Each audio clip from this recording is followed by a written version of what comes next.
Text message, 5-Hour Energy fan line. Morning, boys. Worst 6-3 team in the league. All right, well, I think they're the only 6-3 team in the league, but I get what you're saying. Right now, there will be more after this weekend. Shows that it's all luck so far. Why won't the OC open up the playbook to longer passes? All right, we'll put the OC question aside for a second. We've batted Bobby Slowick around plenty here over the last couple segments. What is this team right now? Like what are the expectations for a team, Seth, that has spent the better part of the last month and a half in the top 5 or 6 of everybody's power rankings? And I think a lot of that is because the people that do these power rankings don't watch every snap of every game and the game flow with the Texans, and maybe aren't in tune with the fact that they protect C.J. Stroud abysmally. They don't score in the second half of football games. They've allowed teams to stay in the games with just silly mistakes. This is a sloppy team, by and large. They are a sloppy 6-3 team, and now everybody's seeing it on national television last night. So the Texans right now, and this is something that we've been pointing out pretty regularly, that all right, they don't. It's not like their scoring margin is all that great. It's not like we've been saying they've been playing like a 500 team. Yep. So there's lots of 500 teams that are +5 in the scoring margin. Yeah. You look at the Falcons are 5-3, and they're +1 in scoring margin. Right now, the Texans are 6-3, but they're +1. They're a 500 football team, much like many of the other 4-4 teams in the league, or like the 5-3 Falcons. Right. They're not. They've been too high in some of the power rankings based on the way some of their games have gone against good opponents. Well, yes, they've got a nice win versus the Bills, but that was with the Bills without their best receiver at the time and before Amari Cooper. They're not the same team as the Bills. They're not, and I get what you're doing with the comps to some of those other teams right there. I think for purposes of what we were all hoping the Texans would be this year, and again, to the point of where I think some national pundits think they are, but they may not be. The teams that they are around the same part of the standings in the AFC right now, the Bills are 6-2, and their scoring differential is +84. Is that more than one? I'm not a mathematician, Sean. It's 84 times the amount that +1 is, yes. They're 8,400% better than the Texans? Something like that, yes. Or is that 840%? They're 840%? No, it's 8,400%. It's a lot, yeah, it's a lot. There's a lot of zeros. The Steelers are 6-2, like the Texans were this time yesterday. They are +68, and that's with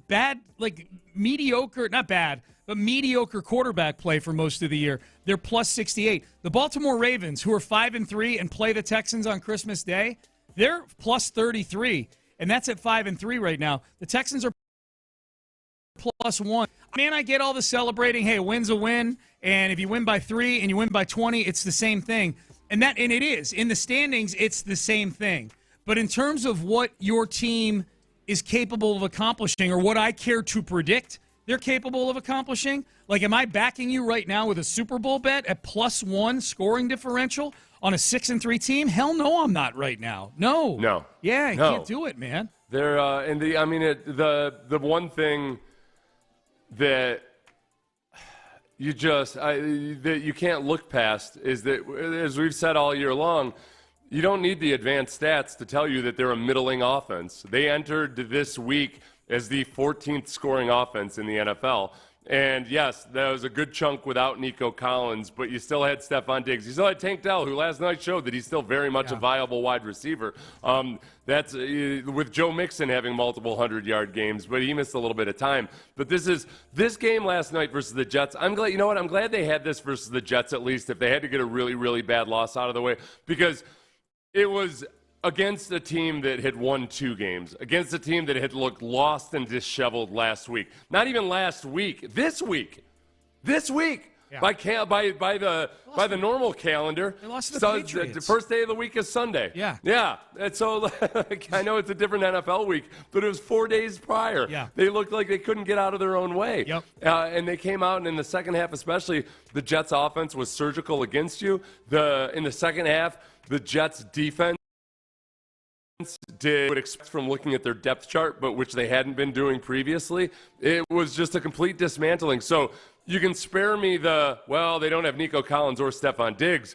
Lots of teams don't have Nico Collins or Stephon Diggs, and those teams have put up better performances versus the freaking Jets. Yeah. So I don't want to hear that. I don't want to hear that. I would have accepted that versus the Lions. Right. But not against the Jets. Not against Aaron Rodgers, who had looked like the worst version of himself that we have ever seen since maybe the first year that he started. No, I'm not in any mood for that. It was his worst half as a pro in the first half of that game. Like, threw for 32 yards, I want to say. Hang on, I got it right here.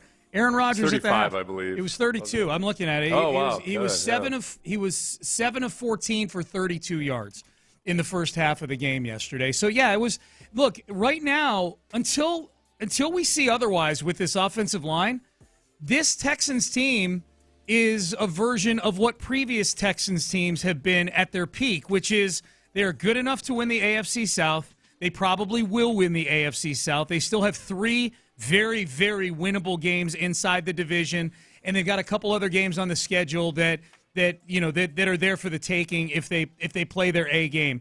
But the ceiling for this team right now, until we see the offensive line do otherwise, or until we see some substantive change with who's coaching the offensive line or who's calling plays or something, or see C.J. Stroud get back to normal, then this team is just a different version of the Bill O'Brien teams that won the division, the Gary Kubiak teams that won the division playoff game, and then just bad enough to go get their teeth kicked in the second round of the playoffs, just like they were last season. And I think a lot of it, too, is when you look at some of the near wins early in the season or the loss versus the Packers, which, hey, you could call that a quality loss or whatever you want on the road. I don't know. Then they just got completely destroyed by the Vikings.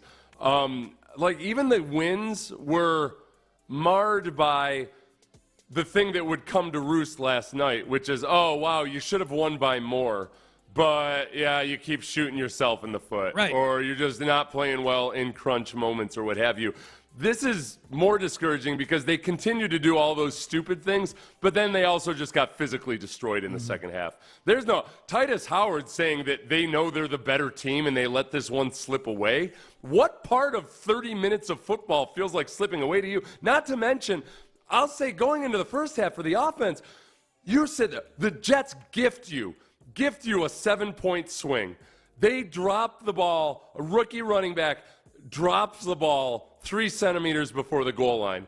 And you don't come out of that half with anything more than a one-score margin, and then you do nothing in the second half. For 3 games in a row, the offense hasn't scored a single touchdown in the second half. Again, plenty of teams in the league don't have Nico Collins or Stephon Diggs, but have managed to score a touchdown in the second half. Yep. It's not a high bar we're even measuring them up. That's not even Super Bowl contender stuff we're talking. Can you out Nico Collins? Right. Turns out no.